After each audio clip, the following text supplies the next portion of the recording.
So, last time we spoke was on Thursday.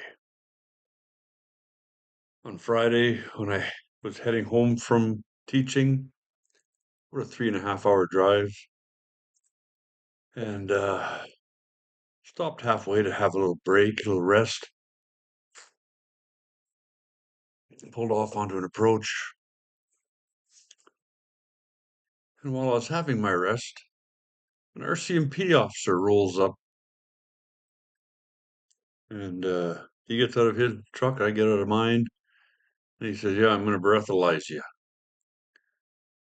And I said, at first I said, "No." I was just there having a rest.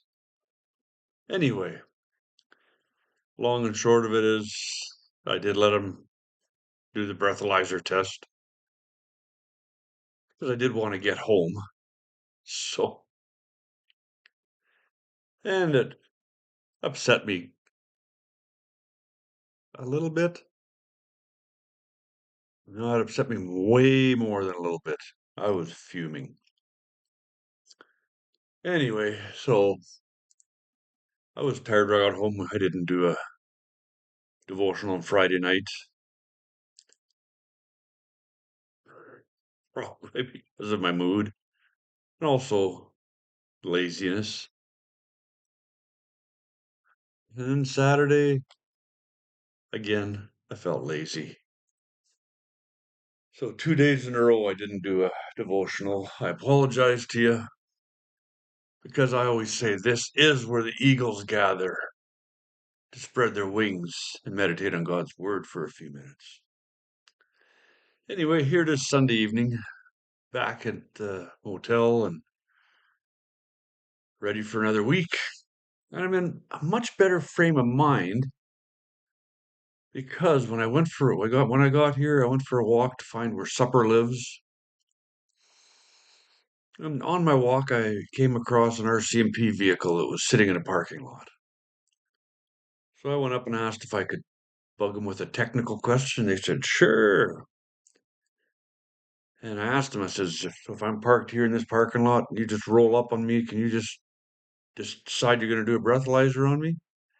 And he goes, technically, yes, we can. And he says, that's what they're pushing with the young guys right now to do breathalyzers. So I didn't think this cop on Friday had the right to breathalyze me without due cause, but apparently I was wrong. So here we are. I'm in much better frame of mind now.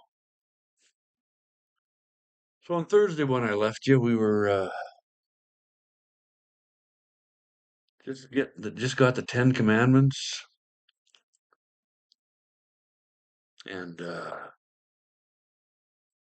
then Moses goes back up on the mountain, and there's all kinds of there. So the Ten Commandments is in chapter 20, and then God's giving Moses all kinds of rules and regulations and things that need to be taken care of, and plans on how to build things like the ark and the tabernacle, courtyard, plans for the altar for the burnt offerings. He must have been up there for quite a while. Days, I'm guessing. Because when we get to chapter 32 of Exodus, here's what we got. When the people saw how long it was taking Moses to come back down the mountain, they gathered around Aaron. Come on, they said, make us some gods who can lead us.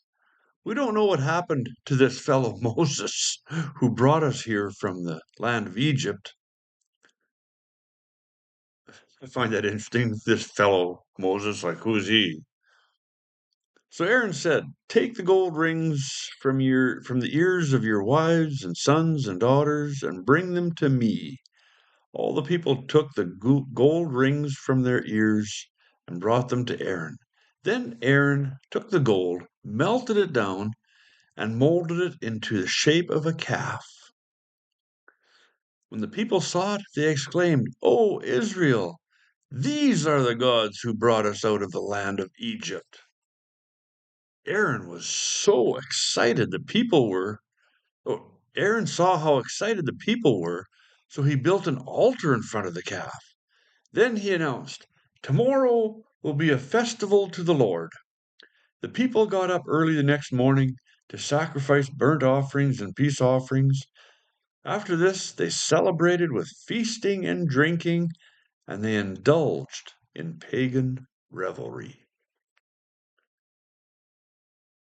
Oh.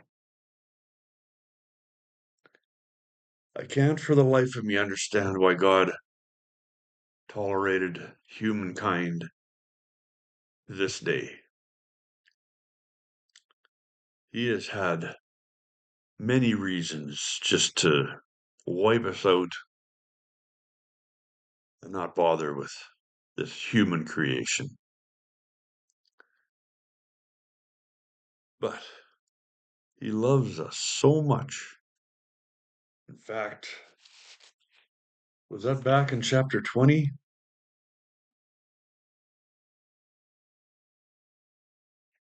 Where he talks about then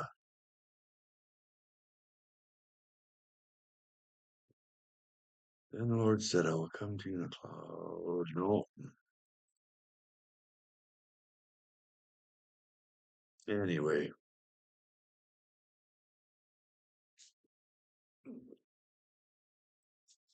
God says for 3 to 4 generations, he will hold responsible the children of their parent for their parents' sin.